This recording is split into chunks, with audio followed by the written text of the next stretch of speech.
E aí, jovens, tudo bem com vocês? Professor Tarsis aqui para mais uma aula de Química.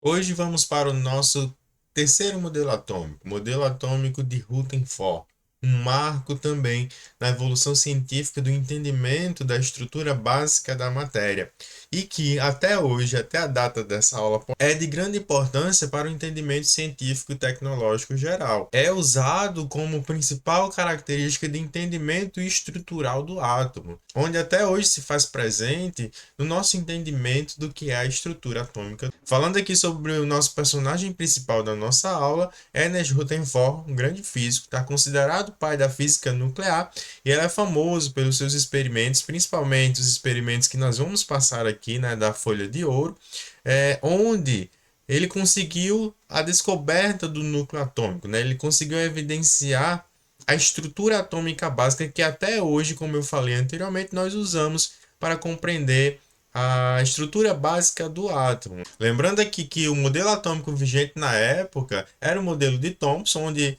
o elétron se fazia como foco principal para a explicação da tecnologia envolvida na época. Um ponto interessante é que nós temos um encurtamento do avanço tecnológico. De Thomson para Rutherford, nós tivemos alguns anos para essa evolução acontecer e para esse entendimento. Inclusive, a literatura sobre o modelo atômico nos informa que Rutherford era aluno de Thomson. Então, nós temos já uma convivência aí entre dois cientistas que desenvolveram a estrutura atômica. Para iniciarmos a construção do modelo atômico de Rutherford, precisamos avançar no termo de radiação que tratamos na aula passada de forma bem básica, transferência dos elétrons por diferentes cargas. Nós tivemos as ampolas de Crookes, e aí nós tivemos os controles da energia, né, da tensão elétrica, onde se criava uma emissão luminosa lá, que chamamos de radiação. Porém, aqui com o Rutherford, nós vamos avançar um pouco mais na explicação do que é essa radiação. Então, de forma geral, radiação é a emissão de propagação de energia através do espaço ou de materiais, sob forma de ondas eletromagnéticas ou partículas subatômicas. Então, nós vamos avançar que agora, além da eletricidade, nós vamos ter outros tipos de radiação com o desenvolvimento da química nuclear. E Rutherford, unindo conhecimento e experimentos e avanços tecnológicos da física nuclear, principalmente nomes como Becquerel, como Röntgen, como o casal Curie, desenvolveu tecnologias para chegar a um nível de entendimento do modelo atômico e perceber como essa radiação agora interagiam com o átomo, e dessa interação, dependendo dos resultados obtidos, foram criadas observações como a matéria estava reagindo a esses tipos de emissão. As radiações elas podem ser divididas em duas categorias, tá? A radiação eletromagnética e a radiação de partículas. Logicamente, a radiação de partículas vai ser a emissão energética por partículas, ou seja, vai ter matéria envolvida nesse tipo de radiação, e uma dessas vai ser uma parte principal aqui no nosso estudo. E nós temos as radiações eletromagnéticas, que é aquelas que são transportes energéticos, são ondas energéticas. Temos a categoria, eu vou começar pela radiação eletromagnética e depois pela radiação de partículas, porque aí eu entro aqui no que é prioritário para a gente. Nas radiações eletromagnéticas, a luz visível, que é aquela que nós enxergamos, tá? Nós temos os raios-x. Os raios-x, bem difundido ali por Röntgen, tá? São ondas eletromagnéticas, ou seja, radiações eletromagnéticas de alta frequência. E elas são usadas muito na área medicinal, né? Onde, caso você venha fraturar algum osso ou tem uma investigação mais detalhada, você vai para uma sala específica lá no hospital e vai ser tirado um raio-x da perna, enfim, dos seus pulmões e tudo mais. Por quê? Porque essa radiação ela tem um poder de penetrar na carne, tá? Nos músculos e na carne, e não nos ossos. Então vai criar meio que uma sombra óssea lá, e é possível visualizar toda a estrutura óssea do nosso corpo, né? Os raios gamas são as ondas mais fortes, né, envolvendo aí a química nuclear. São ondas de alta intensidade, são radiações de alta intensidade. Muito é visível na química nuclear, onde a gente vai ter a energia nuclear, a fusão nuclear, a fissão também, tá?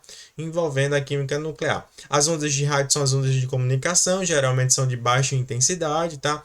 Nós temos as micro-ondas, que são usadas no micro-ondas, por isso que o eletrodoméstico se chama disso, né? E essas micro-ondas, elas conseguem agitar as partículas de água, fazendo o aquecimento de dentro para fora do alimento. Nós temos o infravermelho, tá? Que é uma onda de baixa intensidade abaixo da luz visível, por isso infravermelho, né? Abaixo do vermelho. E elas são responsáveis principalmente pela detecção de calor, que é o óculos de visão noturna.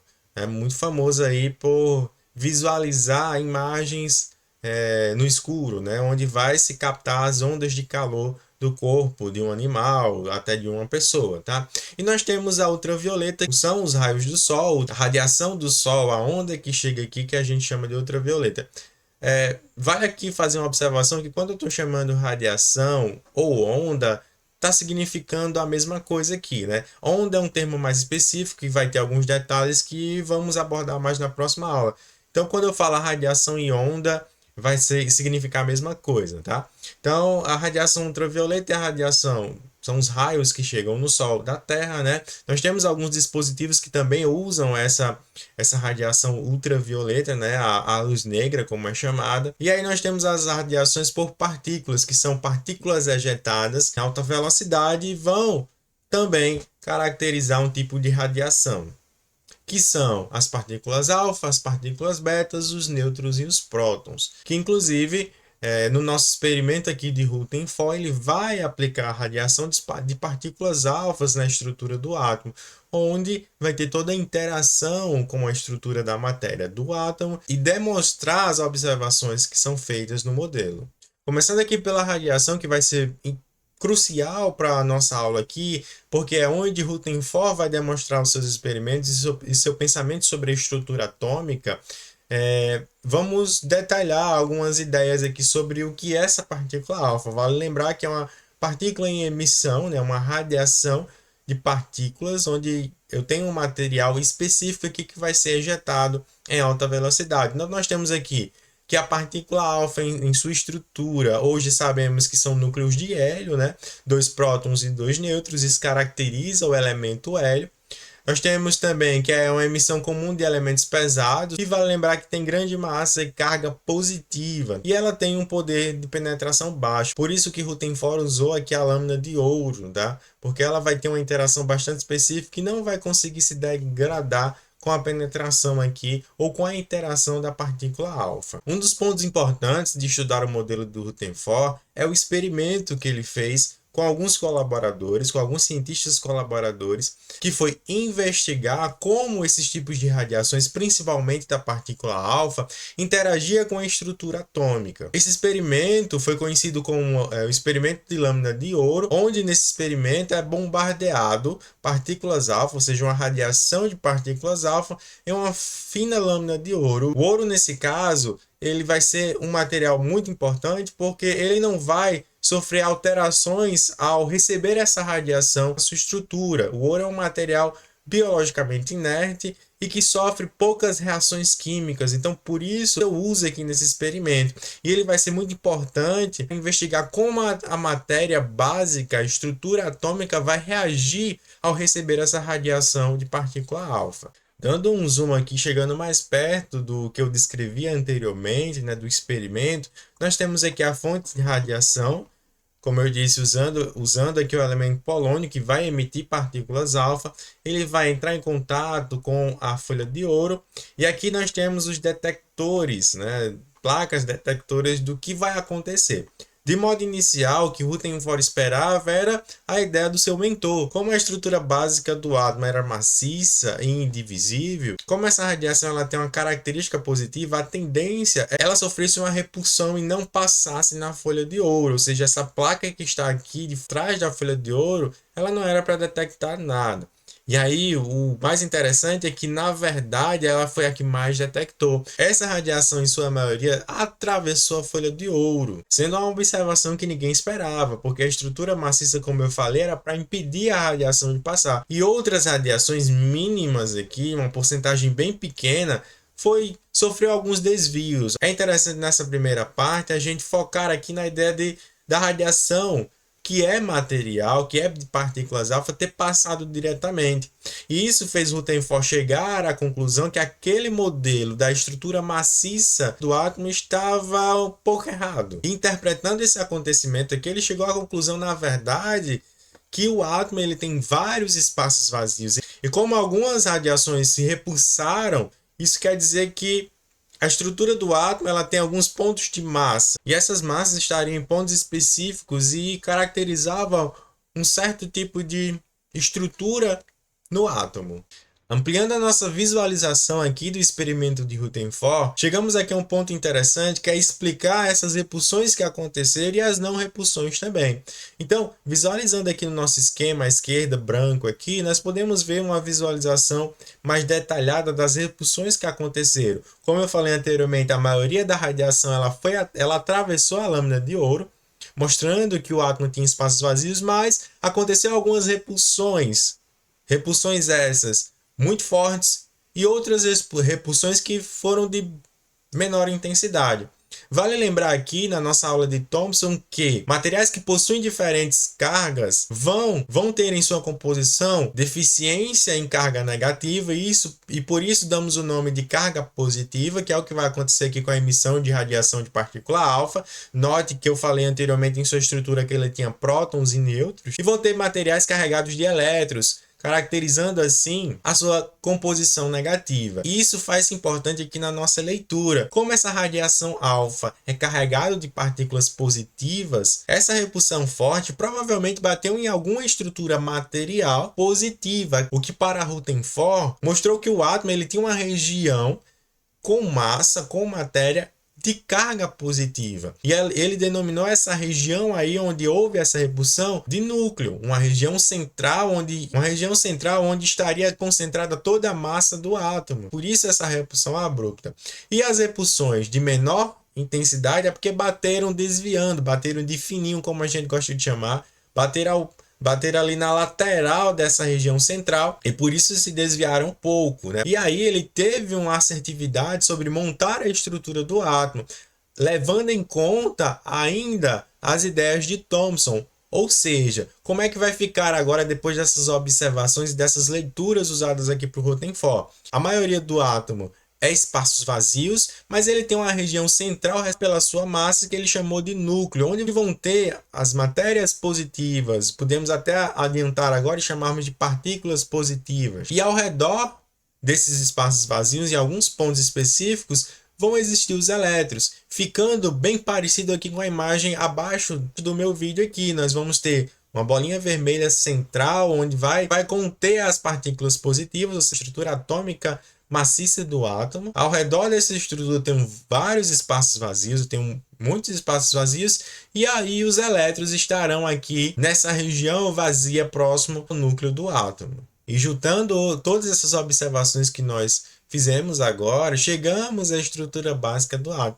Lógico que essa é uma estrutura que está um pouco mais avançada, porque vai conter algumas atualizações no modelo de Rutherford, mas chegamos aqui a uma estrutura básica, um núcleo atômico, tá? Onde vai conter a massa do átomo, onde vai ser representada toda a massa do átomo, a sua materialidade, e ao redor desse espaço nós temos os elétrons. E analisando aqui pela visão da física, que é o que vamos entrar em mais detalhe na próxima aula, nós vamos ter os elétrons aqui ao redor desse núcleo maciço.